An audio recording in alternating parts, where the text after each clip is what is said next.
Okay, we have a movie? Yes, we have a movie. And is it recording? Well, we have the seconds ticking off. Okay, well, if I buy something, or if I get something, some kind of new toy, I'm real excited about it and I want to see it. So anyway, so here is your three-jaw chuck.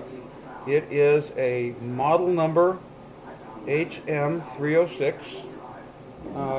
It's got a serial number on it, made in the United States, and it's a pretty smooth action. This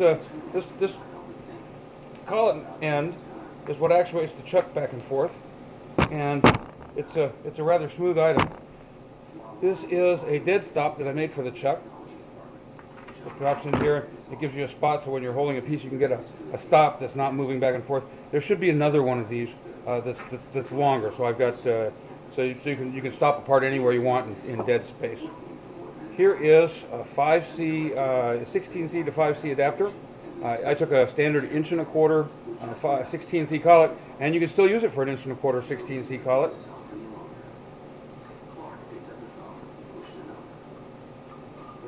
Because I didn't turn it all the way down. A little short back here, and that's where it actually clamps, but being able to use 5C collets is going to save you a lot of time and money. These things are $65 to $85 a piece, and they add up rather quickly, okay? So, pretty simple little thing. And I hard turned this on the hard-in chuck. This is, put this down. Oh, and when this mounts on the machine, you simply slide this into where the collet goes, and open that little door, and you spin the drawbar up on this, and you can adjust its travel by where you put it on the drawbar. Okay.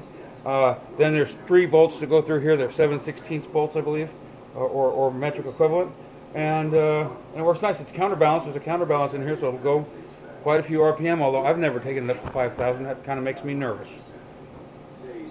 Okay, I have. This is the actual hard inch. In fact, there's their quality thing on it. They left it at the shop when they had come over and realigned the machine. So this is the alignment bar that you put into the spindle, and when this thing is absolutely straight, you're absolutely square and parallel on your on your spindle head. The hard inch spindle head is interesting because it's got 4 bolts back where the bearings are at and a pin. So it moves about the center line of that pin, and you can true it in really true, but it's a little, you don't want to be bumping it, okay? Here is I'm throwing this stuff in just because, you know, I want to make sure you have the tools you need.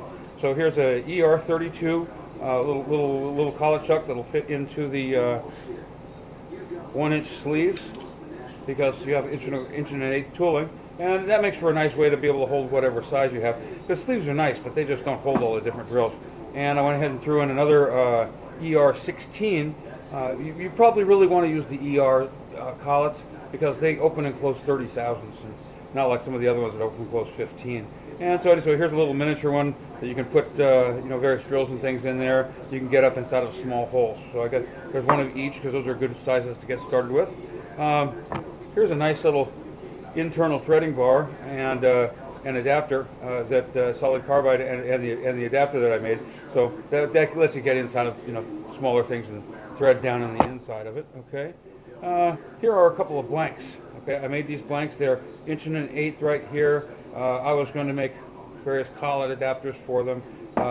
There are 2 of them, and I'm going to give you. I've got a bunch of cut pieces of 1 1/8 stock so that you can quickly make adapters like this one. For that 7/16, you know, so that way you can hold common sizes. Then you'll just be able to put them onto a little onto a little adapter and just slide that in and be able to change your tools real quickly without having to tear everything down and put it back together. So I left you that, and here's another one for a 7/8 drill because they're just handy.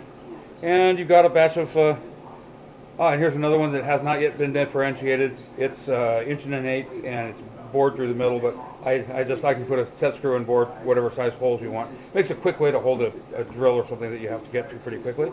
And these are your basic sleeves. There's a batch in the machine, plus there's 1, 2, 3, 4, 5, 6 of them here. And I gave you a spare. See, there should be a spare solid carbide threading bar. There was. Okay, and What else has been in interest? Oh, and you have here's a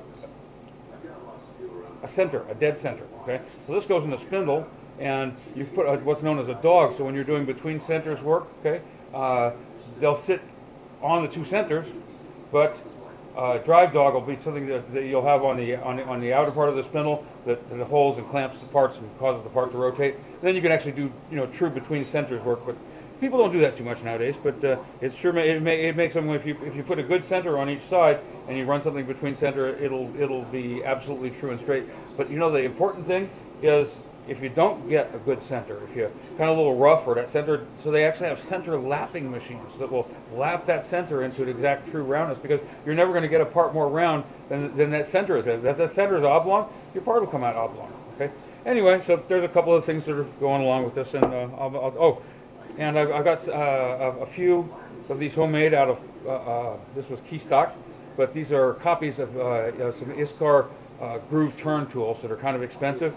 And so I left you one in there that's a 90 thousandths little part-off tool. That's my favorite part-off tool. It's not good for turning so much, but it parts off. You get quite a few parts out of each tip on that parting tool. And so this is a groove turn one. Doesn't look too bad. I made a mistake when I made these. They should have had a fillet radius in here. So eventually these will crack, but I got a bunch of them, so I threw a couple in for you. That'll at least give you something to look at for a little bit.